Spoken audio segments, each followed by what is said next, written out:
Thanks for tuning into our podcast. We love having you here, and it's our mission to bring you all the latest and greatest tips, skills, and know-how to make you the best that you can be. We know that you have it in you, and we're going to show you how. Now, let's get started.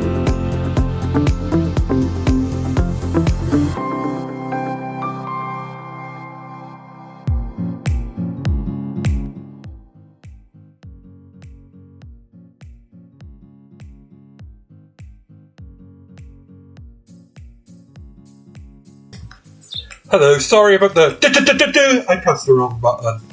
And you're listening to episode 3 of the World of Disability podcast, brought to you by Podcasts by Real Terryo, and I'm Terry Davis. And yeah, it's not meant to be me this month, but we've decided it is going to be me this month. So we're talking about a topic that I was going to do on my slot next month. So we moved it a month early, and we're talking about disability in relationships. Now, first, I'll give you a bit of an update on the last episode. So we talked about the lockdown. Now, the regulations in England have eased, but in Wales, if you are listening to this in Wales, Scotland, or Northern Ireland, we're in the United Kingdom, just do everything you did yesterday. That's all I'm going to say.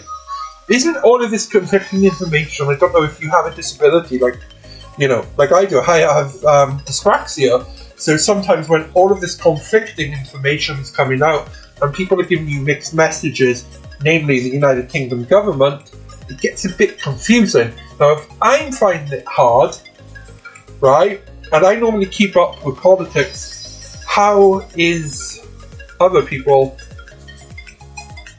disabled people who have less control over their I don't know really a way of saying this without offending anyone, and maybe I should shut up now. But I would say disabled people who aren't capable of knowing the risk, or that risk about going out and stuff like that. They must be so confused. So we will try on our website to publish this information. That there will be videos and stuff on our website by tomorrow, so please do not worry.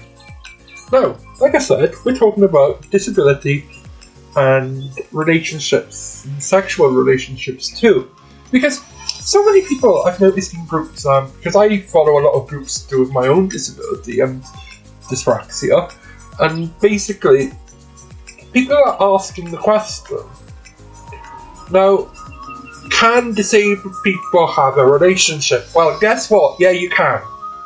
Alright? Any disabled person is capable of loving first. Any disabled person is capable of love. So, you can have a relationship. Now, you may not be able to have sexual relationships, but there are other ways, and I'm not going to talk about it because I am aware that children could be listening. So there is a video on our, not a video, but a link to the BBC video. So it is pre-watersheded and stuff, but I don't feel like talking about that on a podcast. So we will only concentrate on relationships in general. But there is a video on our group and on our Facebook page, and I'll put a link to it once again on our website. Where can you get all this great information? To our website, realterryo.com. But, okay, so, relationships. I put it to you, even if you're autistic, okay, so people with autism find it hard to form relationships of any kind. I have a cousin in America, Matthew, and Matthew is autistic. I first met Matt, it's got to be when he was 2, wasn't it? And I've got to be about 6 now? Yeah, arrived then, in 1992. And, he's autistic. Now, he only met me once, for like 1 day, because he lives in America and they were home in the UK for the weekend, 2 weeks actually, for one of my cousin's weddings. Now, if we jump a bit to 1995 to be precise. Christmas! I'm in San Francisco. It's lovely, you know.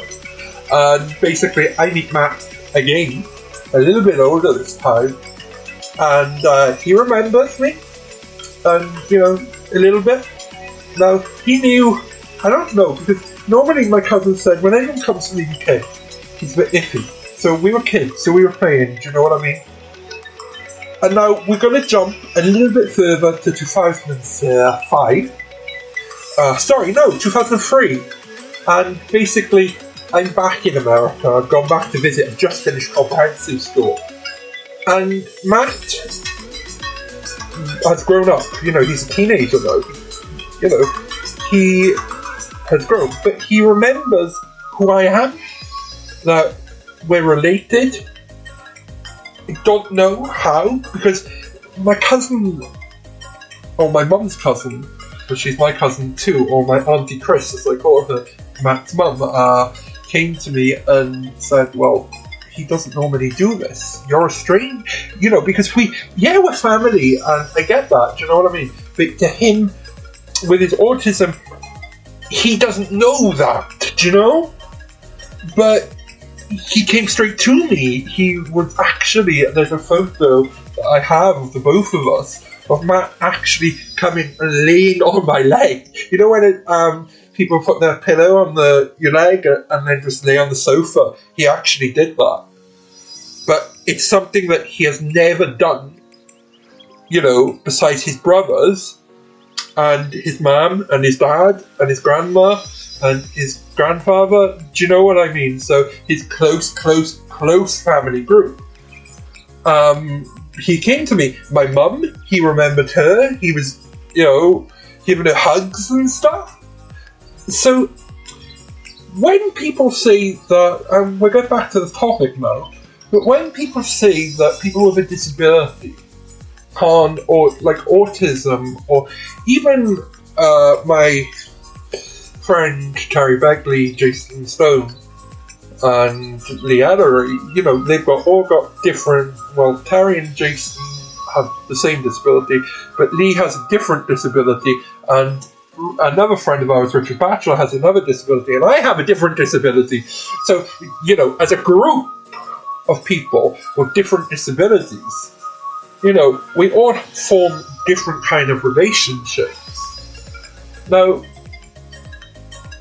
I think the problem with relationships and forming relationships is that people in this day and age are more in a rush to, you know, to put a label on like something if it's a friendship, or to put a label if it's a relationship in the terms that you're going out with this person, this is your significant other. We're in a rush to actually put too many labels on things. That's what I feel personally, from someone who likes to watch from the outside. But people with disabilities are very much capable of forming relationships of some kind. You know, even if you can't speak, you're able to show emotion through your hands,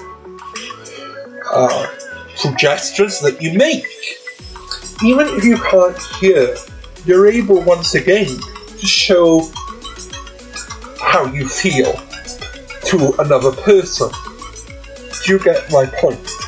So when Matt was coming to lay and let his guard down in front of me, what he was showing is that he trusts me. And the main part of a relationship, I'm sorry, of any kind of relationship, be it a friendship, be it sexual, be it, you know, with the bank manager, be it with the Prime Minister of the United Kingdom, be it with Joe Bloggs down the road, is that basically trust. You have to have trust in the person to be able to form a good relationship. Would you say so? You know, if you haven't got trust in that person, then you can't really, you know, over time you've got to know the person, but you don't really trust them. Can you say you're having a relationship even if it's a friend? So you meet a group of friends, and then that person you don't like, or you're having problems with, turns up. 9 comes out of 10, it's me. You turn up, and basically, you don't trust that person. Are you really friends with that person? Are you having a relationship with that person? Because, even as a friend, you're having a relationship. A relationship in terms of, friends, family, you have a relationship, you have a connection, you are meeting them. But when it comes to a romantic relationship, then it's a little bit different because, you are sleeping together. You are becoming one. Because in a romantic relationship, that's really what you're becoming. You're becoming John and Mary, or, Hubert and Gilda, or Gladys and Marion down the road. And so we don't get described Bob and Bill, or Hubert and David. But you get my picture, right? Now, love, disabled people are capable of it, because back to my cousin Matt, what he showed when he let his trust down is also love, that I'm his cousin, but he knew this. I don't know if it's because he picked up on my dyspraxia. Autistic people, to me, are very good at picking up on people's insecurities and putting people at ease, because they know that what you're going through and how you're feeling. I don't know that. Alright, I'm going to swear, and they cut the bullshit out, basically. Do you know what I mean? They cut it, and then the bullshit's gone. But I'm fed up with people putting themselves down because they have a disability, because they feel that their disability is holding them back from having a relationship. No, it is not. Just take a breath. Be friends. Go for a relationship in the stages of a relationship. So at the first stage, you've got friendship. You're getting to know each other. And, that's all you've got to do. Don't be in a rush to get into a romantic relationship. Don't get in a rush to, look for the perfect one. First, become friends. Any relationship over time forms. You can't expect to be close to someone. Friend, girlfriend, boyfriend, husband, wife. You can't. Husband and wife is a little bit different, because I would say before you're married, you do need an engagement. But at a relationship, you don't just turn up at the church or the registry office and get married. This is what causes divorces. But anyway, you should have a proper relationship. You should get to know this person, and you shouldn't rush it. You should do it over time. Because when you learn to get to know someone over time, rather than rushing the relationship, just adding the person on Facebook, when you get to know them over time, you actually get to appreciate them.